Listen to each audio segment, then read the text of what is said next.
다석 사상으로 읽는 삶과 죽음의 철학, 죽음 공부 20번째 시간입니다. 오늘은 육체 부활설, 육체 부활설이라는 제목으로 말씀드리겠습니다. 중국의 시 황제는 중국 대륙을 처음으로 일통한 황제로서 위세가 하늘을 찔렀습니다. 그런 진시황에도 두려운 것이 두 가지 있었습니다. 하나는 북쪽에 버티고 있는 오랑캐 나라들이었습니다. 또 하나는 언제 찾아올지 모르는 자신의 죽음이었습니다. 북쪽 오랑캐는 만리장성을 쌓아 막았습니다. 그러나 죽음을 막는 데는 만리장성도 쓸데가 없었습니다. 중국에는 불로장생하는 신선이 되려고 연구를 하는 방사들이 있었습니다. 진시황이 한 방사에게 말하였습니다. 듣자 하니 불로장생의 비법이 있다더구나. 무엇인지 당장 구하라. 그러자 방사가 중국 동쪽 바다에 섬이 하나 있는데 그 섬에는 먹으면 늙지 않는 불로초가 자생하고 있으니 사람을 보내 구해와 먹으라는 것이었습니다. 진시황은 죽지 않을 욕심에 그 말을 고지곳대로 믿고 서복이란 자를 으뜸으로 세워 남자아이와 여자아이 500명을 불로초를 구하러 보냈습니다. 그러나 그들은 아직까지 돌아오지 않고 있습니다. 진시황은 병을 앓다가 50살에 죽었습니다. 3, 4세기 때 사람인 중국 동진의 가롱은 신선방약, 양생장수라는 글을 남겼습니다. 그런데 가롱이 남긴 비법에 따라 불로 장생하는 단약을 만들어 먹고서 당나라 태종을 비롯하여 여러 귀족들이 수은에 중독이 되었고 장수는커녕 횡사하였습니다. 유영문은 말하였습니다. 사람이 사는 동안에 지나친 욕심을 가지고 있다. 신선이 되어 영생불사하기를 바라는가 하면 예수를 믿으면 예수가 내려와서 죽지 않고 구름을 타고 하늘로 올라간다는 것을 바라고 있다. 살고 싶은 욕심 때문에 이런 것을 믿는다. 우리의 거죽 몸은 7, 80년 사는데 다 비눗방울 같은 것이다. 금강경에는 몸이란 물거품이라 말하였다. 멸망의 생명인 몸나에 미련을 갖지 말아야 한다.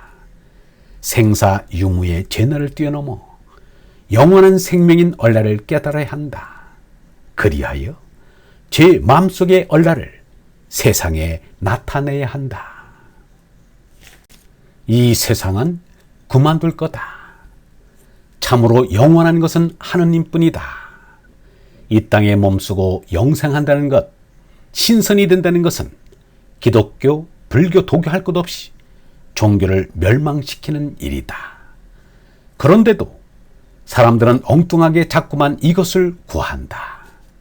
이 지구 위의 잔치에 잠시 다녀가는 것에 미련을 갖지 말아야 한다.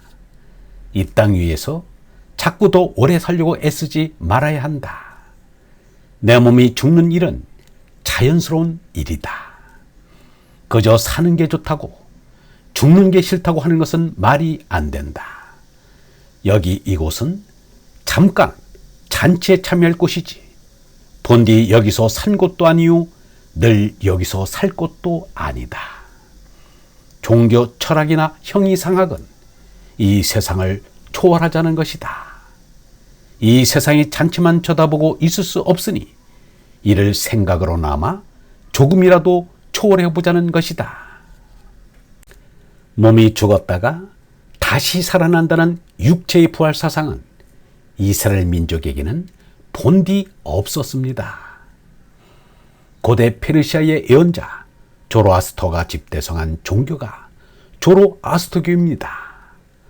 조로아스터교의 특징적인 교리가 육체 부활과 최후의 심판 사상입니다. 조로아스터교는 이란에 나타난 세 왕조, 아케메네스 왕조, 파르티아 제국, 사산 왕조 때 교세가 크게 융성하여 세상에 알려졌습니다. 그러나 육체 부활 사상의 뿌리는 그보다 깊은 것으로 보입니다. 기원전 2700년에서 기원전 2500년 사이에 만들어진 이집트 왕 파라오들의 무덤 피라미드를 보면 알 수 있습니다. 시신을 미라로 만들어 피라미드에 모셔놓은 것은 시신이 부활하는 날을 준비코자 한 것입니다. 조로아스터교가 내세우는 육체 부활과 최후의 심판 사상은 언제부터 이스라엘 민족에게 영향을 미치게 된 것일까? 그것은 이스라엘 민족이 아시리아와 바빌론의 침략을 받아 나라가 멸망한 후 포로가 되어 적국으로 끌려가거나 타국으로 흩어져 유민이 된 이른바 포로시대, 바빌론 포로기 기원전 6세기 이후입니다.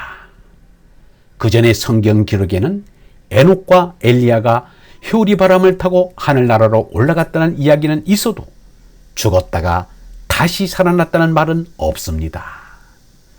얼번 여러분, 육체 부활설과 최후 심판설은 예수의 가르침과는 전혀 상관이 없음을 알아야 합니다. 영성신학원 다속 아카데미의 하늘소리였습니다.